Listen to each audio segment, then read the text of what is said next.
Yeah, that body's a blessing, girl. I ain't trying to pressure her. She messed with the temperature. Heart broke this. Et bonjour à tous, ici Souda pour une nouvelle vidéo sur Crusader Kings 3. Aujourd'hui, on va parler des meilleurs personnages que vous pouvez jouer dans le jeu pour commencer une partie, surtout quand vous êtes débutant. Alors, j'ai sélectionné un certain nombre de personnages et ils ont chacun des choses différentes. Des choses qui peuvent être avantageuses pour vous, selon votre gameplay, selon votre façon de jouer, ou certains qui peuvent être des désavantages. Donc voilà, vous n'êtes pas obligé de tenter les 4. Mais franchement, si vous le faites, moi ce sont mes personnages préférés, ceux que j'ai l'habitude de faire des rotations et des essais avec. Et tout ça en 867. Alors, premier personnage, on va parler du Chad d'Unchad. Alors, où il est placé? Il est placé ici en Irlande. Donc il ne faudra pas sélectionner un des personnages du début, il faudra sélectionner en bas à gauche, jouer un autre personnage de la dynastie. Jouer un autre personnage en 1960... Jouer un autre personnage en 867 et vous sélectionnerez Ormond. Ormond, c'est en Irlande. Pourquoi j'ai choisi l'Irlande en 867? Parce que les Vikings s'y intéressent très peu, malgré qu'ils ont les yeux tournés dessus, mais c'est pas comme l'Angleterre. Ils ont, disons qu'ils s'y intéressent, mais par période. Ok? Donc vous pouvez cliquer sur Osmond et là vous tomberez donc sur ce jeune gaillard de 24 ans et pas marié, sans héritier, donc tout est à faire. Il ne faut pas faire d'erreur, trouver une bonne héritière, avoir des enfants, et etc. J'ai fait une partie avec ce personnage. C'est la partie que j'ai montré pas mal dans mes tutos avant. Et j'ai fini empereur de tout le Royaume-Uni avec seulement son fils. Donc lui, le chef, donc il est uniquement comte. Et il va devenir ensuite duc, puis roi. Et son fils va devenir empereur. Voilà, c'est pas mal. Au moment où vous sélectionnez vos personnages ici, vous allez avoir le choix entre les personnages qui sont conseillés ici en fonction de où vous cliquez. Et ces personnages-là ont des traits et des aptitudes qui sont bloqués. Quoi que vous pouvez relancer la partie plusieurs fois, vous aurez toujours ces traits-là. Et toujours, par exemple, si on prend cette femme-là, Dora, vous aurez toujours les mêmes traits. Donc, c'est pas très avantageux. Par contre, votre conseil va changer. Il va être, selon la partie que vous lancez, plus puissant ou moins puissant. Mais comme vous êtes un joueur qui maintenant a vu plusieurs guides, vous connaissez un peu le jeu, le conseil, c'est pas très important. Par contre, c'est très important, mais c'est pas aussi important que les traits de votre personnage. Par contre, si vous prenez n'importe qui en cliquant ici, jouer n'importe qui, alors là, on a un mini chargement, je sais pas pourquoi. Vous prenez n'importe qui est plus petit, donc par exemple Osmond, ici, et ben là, vous avez des traits qui sont aléatoires, ok? Donc là, maintenant, je vais lancer la gamme avec Osmond en relançant la partie pour vous montrer que les traits peuvent changer. Comme ça, vous comprendrez un peu la différence d'une partie à une autre. Donc là, on voit tous ces traits-là. Par contre, on n'a pas accès à ces stats tant qu'on n'a pas lancé la partie.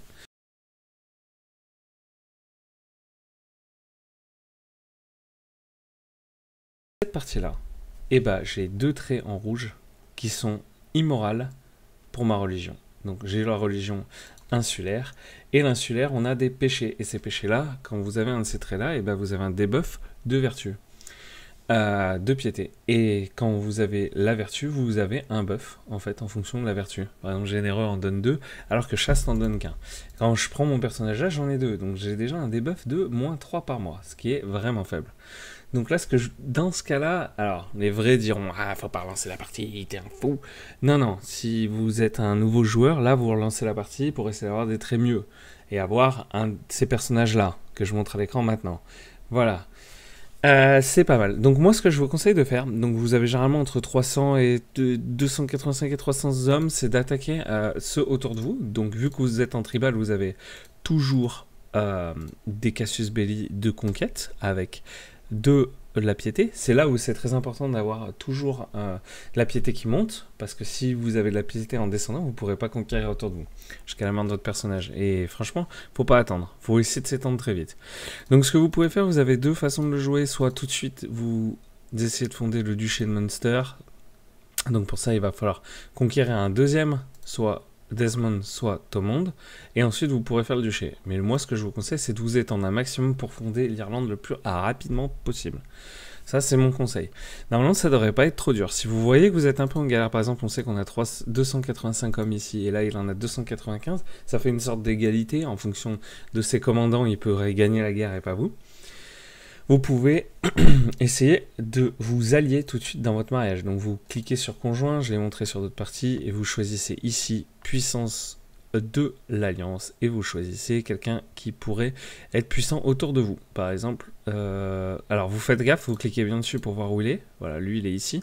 Parce que si vous prenez quelqu'un qui est à l'autre bout de la Lituanie par exemple, bah, le temps qu'il vienne vous aurez perdu la guerre. Donc en déplaçant cette phase, on voit ici par exemple que lui ici a Auriel, donc voilà, se marier avec cette petite fille de 0 ans, ça pourrait être un avantage, ça pourrait vous donner un allié qui a 314 hommes. Et du coup vous avez le double d'hommes, potentiellement si vous l'appelez à la rescousse. Ok, donc ça vous donne un avantage considérable sur lui. Ce qu'il faut faire attention aussi, enfin ce qui peut être bien, c'est vous allez dans le militaire et là vous allez construire un régiment. Pour ça, il faut analyser votre premier adversaire qui c'est et ce qu'il a comme troupe. Il a rien de spécial, donc vous pouvez faire directement de la piétaille. 2 fois, vous pouvez le faire, une fois ici et une fois ici. Vous attendez, vous déposez, vous attendez que ça monte à 100, et une fois que ça à 100, vous avez 200 hommes de plus que lui. Ce qui, encore une fois, n'est pas trop mal. En plus, ce sont des guerriers qui sont beaucoup plus efficaces que d'élever, et là, vous avez un avantage sur lui. Faites attention avant de déclarer la guerre, qu'ils n'aient pas eux-mêmes forgé des alliances. Voilà, ça c'est très important. Donc ce personnage-là est très intéressant, parce qu'il va vous permettre de fonder l'Irlande, puis ensuite d'essayer d'aller gratter un bout du royaume de l'Angleterre, puis fonder le Royaume-Uni, ce qui est vachement sympa à jouer, c'est vachement agréable. C'est le comte de Lyon, Guillaume, qui a un fils. Donc, cette partie-là, elle est un peu différente. Son fils a des traits aléatoires aussi. Ce qui est pas mal avantageux avec ce personnage-là, c'est que vous allez pouvoir choisir une femme. Donc là, ce que je vous conseille de faire, c'est une femme qui est plutôt vieille en âge. Donc vous allez dans âge ici, vous changez. Pour avoir quelqu'un, en fait, qui ne va pas vous gêner en faisant plusieurs enfants. Si vous gardez que Guillaume, c'est bien. Dans la partie que je vais vous montrer sur le screen maintenant, j'ai réussi à avoir un deuxième enfant plus tard qui est une fille, donc il n'y a aucune gêne au moment de la succession. Par contre, c'est dangereux d'avoir qu'un fils. S'il meurt, potentiellement, et si vous avez personne d'autre, vous pouvez faire échec et mat. Voilà, donc c'est pas forcément très avantageux. Je vous conseille aussi de peut-être sélectionner intendance et voir s'il y a des femmes qui sont vieilles ici. Par exemple, il ne faut surtout pas prendre elle, 19 ans, et elle est féconde. Donc là, vous aurez beaucoup d'enfants et elle est jeune, donc vous allez casser votre héritage. Mais vous pouvez prendre peut-être une vieille qui a de l'intendance. Là, pareil, les traits sont aléatoires selon votre partie. Vous essayez de trouver, je peux pas vous dire, faut prendre Edwige chaque partie, parce qu'en fait, selon la partie, les traits des personnages changent et aussi leur aptitude. Donc peut-être que vous aurez quelqu'un qui est jeune, avec des traits féconds, comme vous pouvez avoir quelqu'un de vieux avec beaucoup d'intendance. Si vous avez quelqu'un de vieux avec beaucoup d'intendance, il faut le prendre, ça va augmenter la taille de votre domaine. Donc ça, on l'a vu dans les vidéos d'avant. Donc voilà, pourquoi prendre Guillaume de Lyon? Déjà parce qu'il y a un coup de cœur, c'est ma région d'origine, mais surtout parce qu'en fait, il est entre 2 royaumes. On voit ici sur la carte, si je dézoome, on est entre la Lotharingie et aussi la Francie occidentale. Donc en fait, ça va vous faire une game où vous allez apprendre à être sous un seigneur, parce que là vous n'êtes pas indépendant, hein, vous êtes sous la dépendance de ce bon vieux roi Lothaire II, qui est frère de Charles II, et en fait vous allez être entre les deux, donc votre territoire est pile poil à la frontière entre deux. Donc un coup l'un va vous attaquer, un coup l'autre va vous attaquer, un coup vous allez vouloir sortir de la puissance de votre roi de Lige, ce que je fais sur cette partie que je vous montre là en screen, donc j'ai réussi à le faire, j'ai réussi à lui déclarer la guerre d'indépendance, puis à fonder le royaume de Burgondie, donc j'ai réussi à me détacher de lui. Votre objectif de game c'est ça, vous allez fonder le duché de votre coin. Généralement, votre roi vous le donne en début de partie. Je ne sais pas pourquoi. Toutes les parties que j'ai fait, il le donne. Donc, vous allez tout de suite avoir toute cette partie rose. Ok. Et ensuite, il va falloir se décrocher et devenir le royaume de Burgondie. Ce qui est pas mal et vachement intéressant comme game à faire. Surtout, vous êtes petit, donc ça vous apprend à vous développer. J'ai des amis qui jouent que des comtés petits en début de game. Franchement, c'est vraiment le top. Ça vous apprend à grossir, on va dire. Parce que si vous commencez en étant tout de suite le roi de la France, alors, tout est fait, quoi, j'ai envie de dire. Le prochain personnage que je vais vous présenter, c'est ce bon vieux Bjorn, donc on connaît tous de la série Viking, et qui arrive ici, donc dans ce qu'on appelle la Suède aujourd'hui. Et celui-là, plus vous pouvez relancer la partie 10 fois, 100 fois, ses traits vont pas changer. C'est seulement son conseil, ce que je vous expliquais avant. Donc voilà, quand on commence la partie, on a déjà quand même pas mal de territoire. Ici, on le voit entouré en blanc. On est puissant. On a pas mal de diplomatie, pas mal de martialité. On est éduqué en diplomatie, donc c'est intéressant de voir ce qu'on peut faire. Mais surtout, on a les traits de viking.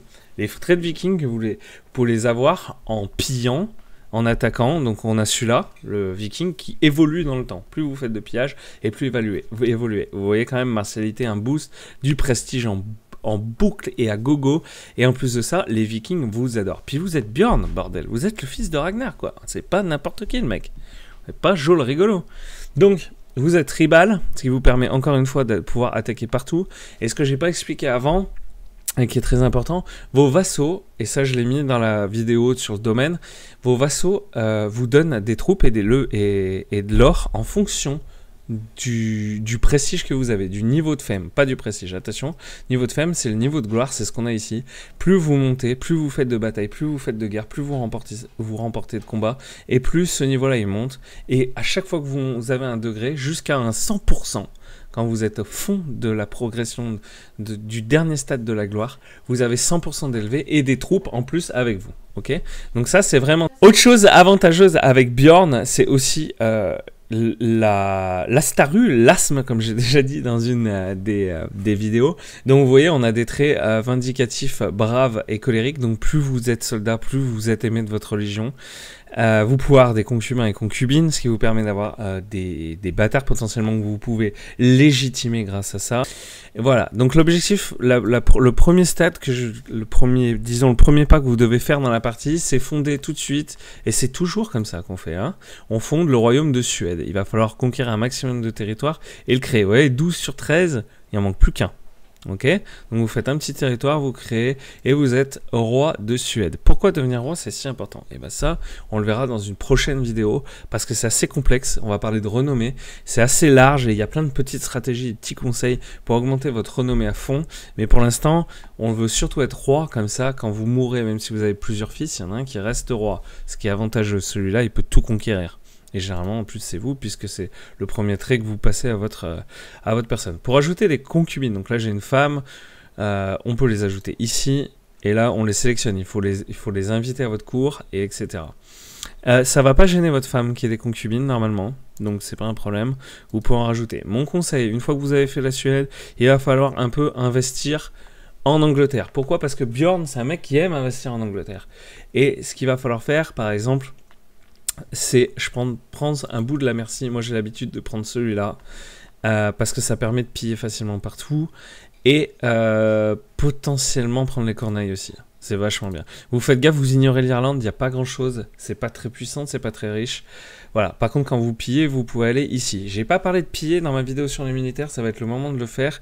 Donc pour piller, vous allez dans votre armée ici et vous levez tout comme pilleur. Il faut être en paix. Ok, vous cliquez ici, ça lève toute votre armée qui n'est pas faite pour se battre, mais qui est faite pour piller.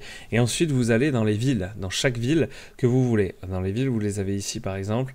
Et quand vous cliquez sur la ville, si vous cliquez dessus, vous avez ici le butin. Ok, et quand vous allez conquérir la ville, assiéger la ville avec vos pilleurs, vous n'avez pas besoin d'être en guerre, vous n'avez pas besoin de revendications, et bah tout cet argent, ce sont vos soldats qui vont les récupérer. Et une fois que vous rentrez dans vos territoires à pied, à pince, ou en bateau, dans votre territoire, hop, l'argent se remet directement dans vos coffres. Et aussi, ça vous donne du prestige et de la femme. Piller est très important. De toute façon, vous ne faites pas d'or quand vous n'êtes pas en non féodal. Donc ce qu'il va falloir faire impérativement, c'est piller pour monter le prestige et l'or.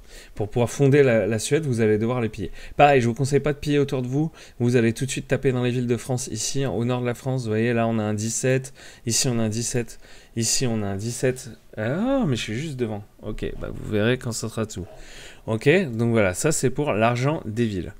Donc, Bjorn, vous pouvez le jouer comme ça.